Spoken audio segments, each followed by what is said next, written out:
Here we go. 7B. Their place. Oh boy. Time to see the Tekkadan boys' last stand. It's gonna be before the Dying Slip is set loose.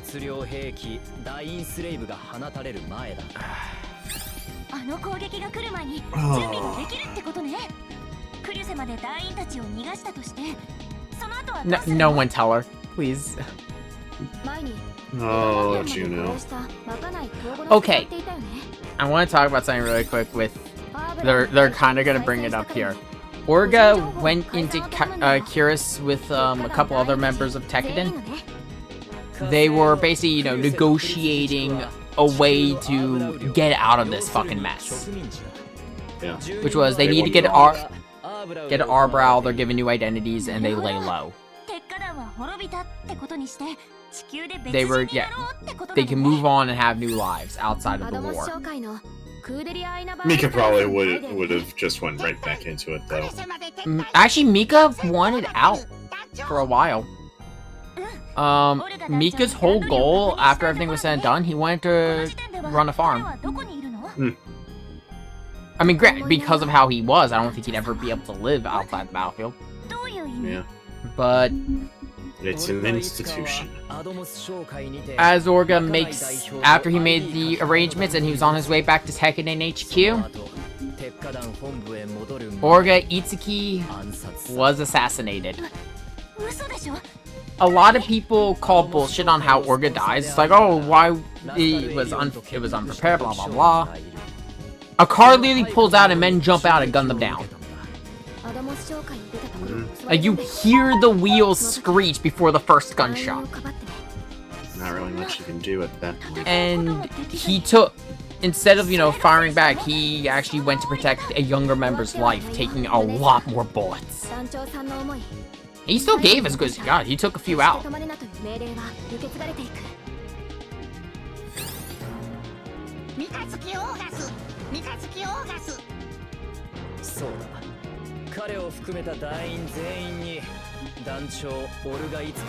A lot of people have a misunderstanding that the good guys lost at the end of IBO.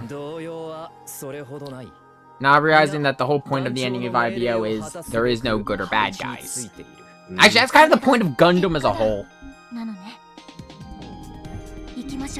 Like, you have good faction and bad faction, but at the end of the day, people are people. People have their own reasons for doing everything. Yeah. There is no good, there like, is no evil. With what we see of the Goof Customs pilot, would you say he was a bad guy? No. He was Zeon, though. Yeah, that doesn't mean anything. There you go. That's what made like Aina. He was just a man doing his duty. And basically became one girl pseudo father. Yeah. Meanwhile, her brother was a piece of shit. Yep. He probably had his own reasons for doing things the way he did, but in the end, piece of shit. He was a piece of shit, and it put him at odds with everyone else. Actually, no. I'm gonna go. I'd say just go full power for this, just because of the amount of capital we can gain. Am I wrong? You're not.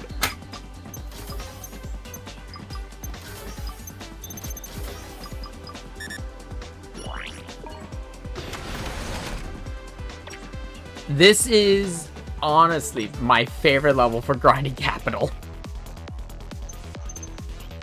Because their plays doesn't play like the other levels, you know, where it's you fight a bunch of enemies, you move through the map, and then you fight a big boss.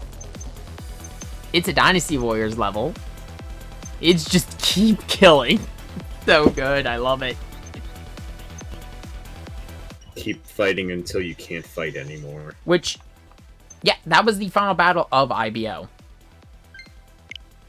Basically, if your mobile suit was wrecked, you went back to the base and you evacuated. If not, you held the line. Mm.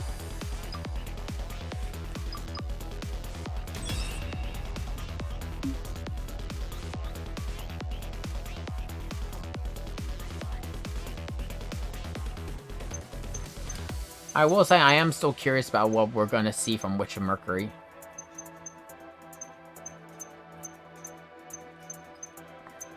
I mean, the fucking prologue was really well done. Mm-hmm. I like the idea of like the Gundam technology being biomedical at first. Because to be honest, though, in all honesty, it also kind of struck me as weird because usually when that stuff happens, it happens in reverse. Like usually, you know, we reverse engineer military technology for medicine.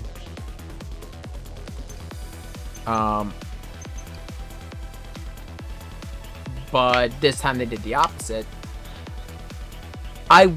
My current working theory is that the idea behind the, you know, the last Gundam they built, the 33 layer, was that, the reason I keep calling it 33, fuck trying to pronounce that thing's name. It's kind of funky.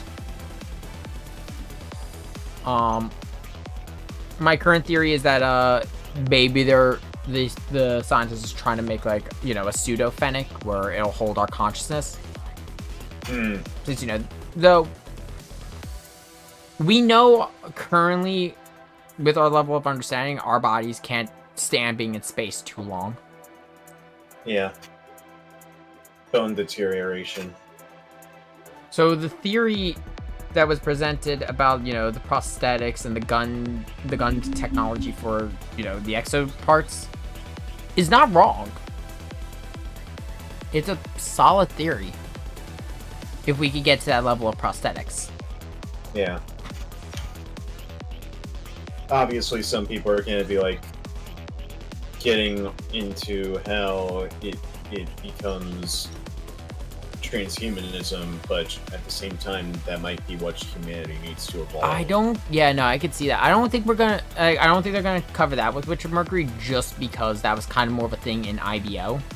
Because like Gjallarhorn had a very big thing of like not adding extra things to your body. Like they looked at one guy, he lost his legs in an accident, so he had prosthetic legs, and they looked at that as weird. They really didn't like Mika's back because of the whiskers for the Leia Vignana system. Right. Basically, if you had this stuff, you were seen as no longer human. You know what does a good job at tackling transhumanism? What are you gonna say?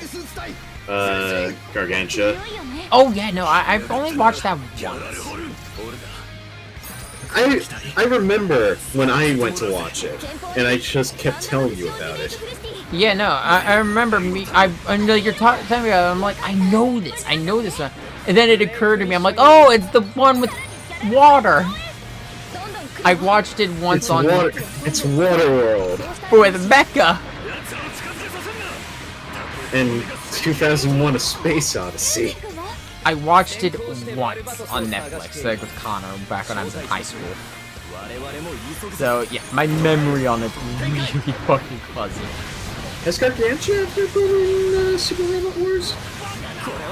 One of them. I think it's been in the mobile. Probably makes more sense for it to be in the mobile. And honestly, if I know it wouldn't work in SR30, it might... I mean, granted, you know what's gonna be weird about SRT? You ever hear of Expelled from Paradise? Like once. That's in it.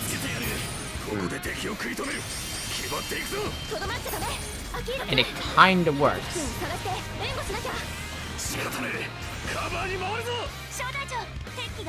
Clockwise or counterclockwise? Counter!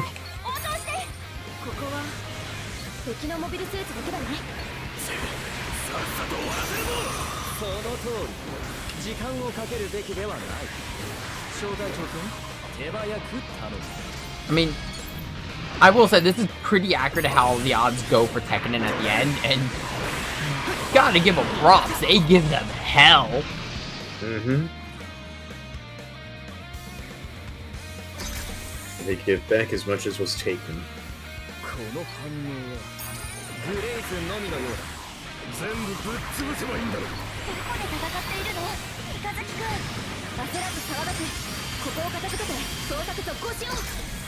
I got the next group.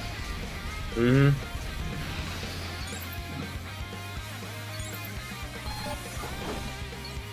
Oh, speaking of the next group. Some Tekken boys.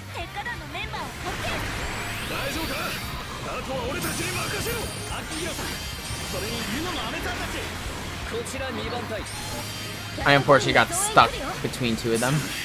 And But it still counted.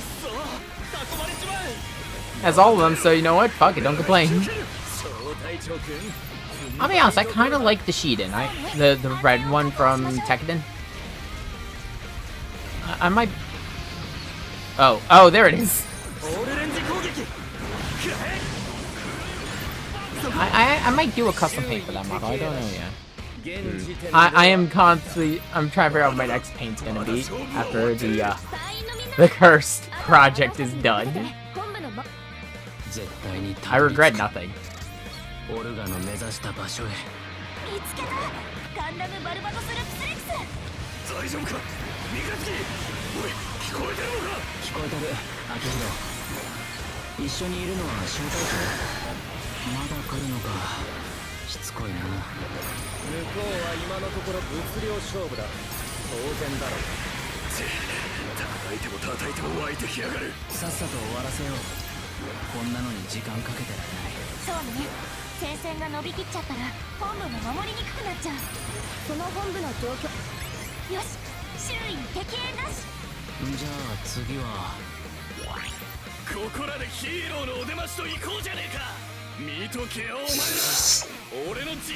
Eugene.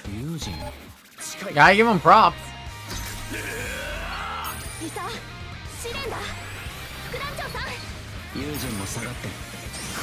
The interesting thing, if you look at Eugene's Shiden, you can see whose it is. He's been using boss markers. He's using the bosses.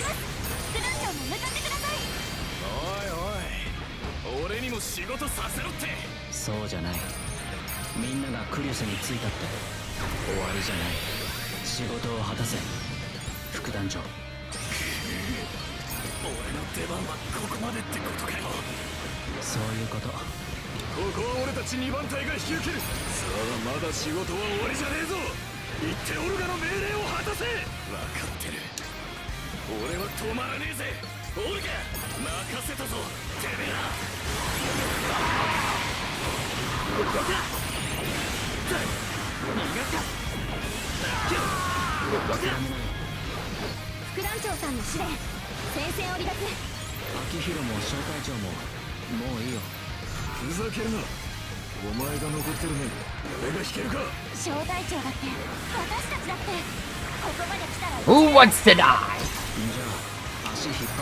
Who wants to live forever?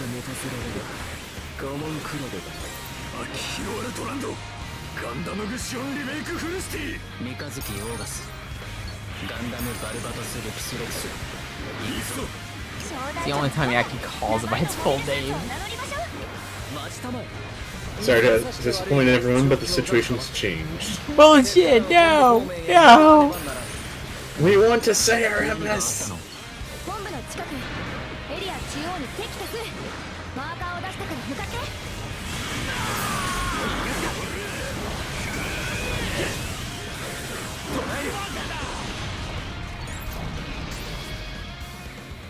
Okay, time to clean up and head over to the base.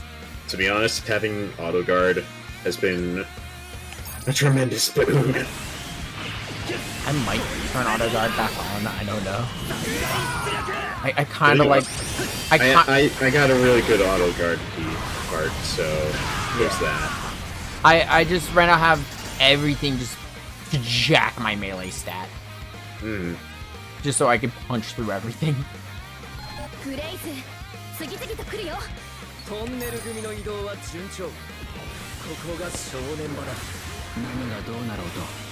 Come on, come on! それがオルガの命令だから。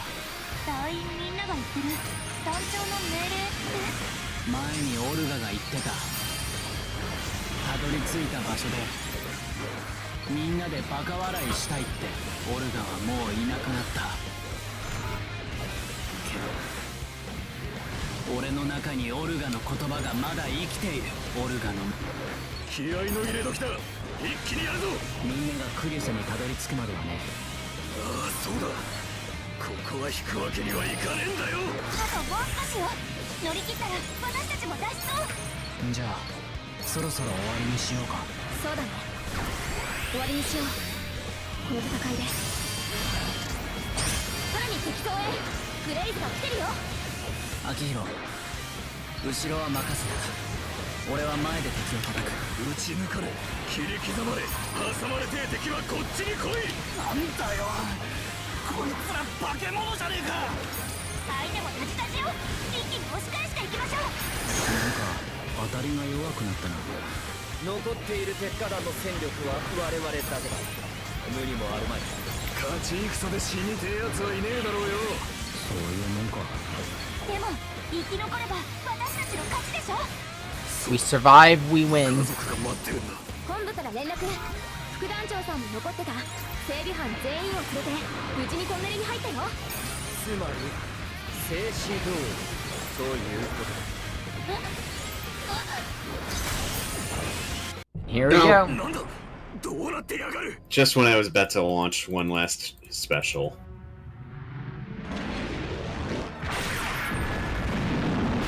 Fucking low orbit railguns.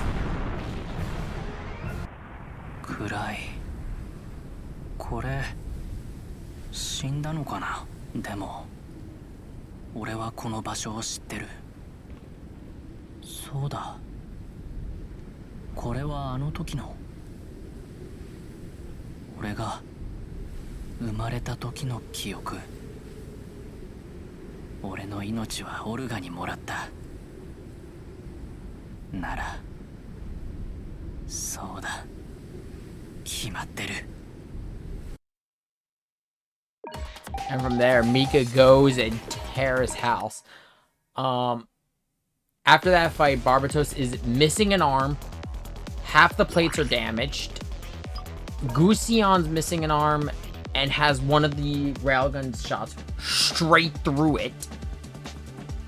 Both have shards of metal sticking out of their body and are coughing up blood. And, Akihiro uses the giant pliers that are on the back of Gusion to crush Eok inside of his mobile suit as revenge for, the one ally they had made who was always nice to Tekiden. They framed him with the railguns and killed him. So, you know, he got revenge for that. And Mika went to town and basically became a blender of death. He fought, Julia. Yeah. During the fight, a bunch of Gallarhorn, like, you know, just standard soldiers come in like, we're gonna help you. She screams out, no, keep away. Pulls Mika back, but like, as the camera, like, kind of pulls back, you just see the legs of their MS fall. Like, Mika was a fucking blender of death. Mostly because of the tail. Yeah. The tail was insane. どうしてブレイクアウトしたの？質量兵器が使われてやっとブレイクミッションと同じ状況にな Hard った to ところ believe で it しょ。 didn't have one to begin with. And no one's told, you know, no one has told Juno that is how IBO was supposed to end. Mm-hmm. ハロボーイの言った通りだ。ポストディザスターの歴史は正常化した。 They 成功 just なんてしてないじゃない can't bring ま themselves だ to 戦い telling は her. 全然途中。 IBO is a sad ending. That's the whole point. 途中じゃないよ。 Tekiden Not burns. everyone, not everyone gets a happy ending. Tekiden burns fucking bright as hell. そして悪魔は But the issue is, they burn 打 out. ち取られる。マクギリス・ファリド事件はそれで終わる。 Eventually, the iron flower must wilt. the sad thing is also the long-lasting effects of this incident それが haven't この歴史の even like ガンダムをめぐる戦いの終わりなの the ね actual like aftershocks of the destruction of Tekkadan haven't been fully seen yet. A group specifically of like the younger kids in Tekkadan いろいろな人の夢が are いろいろな人 basically に受け継がれて hunting ね down basically some of the older members, like, you know, Eugene. He actually becomes Kugalia's bodyguard. One of the others who left Tekkadan actually he left to take care of his sister. He basically becomes next in line to take over a political position. He's been taught by this guy, mentored by he was the guy who gave Tekkadan their new identities. 彼らのいない But a lot of the younger 紛れもない members 彼らの居場所 couldn't get over it. 生き残った人が光を They 目指して they sought out to それ get ぞれの道を revenge 歩 like き they did 続 with ける when Biscuit was killed. これでよかったんだよねオルガ団長三日月くん Thus the chain 鉄火団の continues みん on. な Granted, Tekkadan was actively looking for these members mostly because they wanted to bring them home, their family. At the end of the day, though, that is one of the biggest themes of IBO, and that's family. An example is very early in the series, Biscuit sees his brother who he hasn't seen in a long time, because like he went and he kind of became not a big shot, but he started trying to, like, you know, work for workers' rights in the colonies before getting fucked over by Gallarhorn. But he sells Biscuit out, and the only, if you were to ask Biscuit towards like before his end, the people he would consider family are his two sisters and Tekkadan. Akihiro was literally labeled as human debris, meaning they did not give a shit if he lived or died before Orga found his contract and basically lit it on fire in front of him. And told him, if you want to stay in Tekkadan, you stay of your own accord.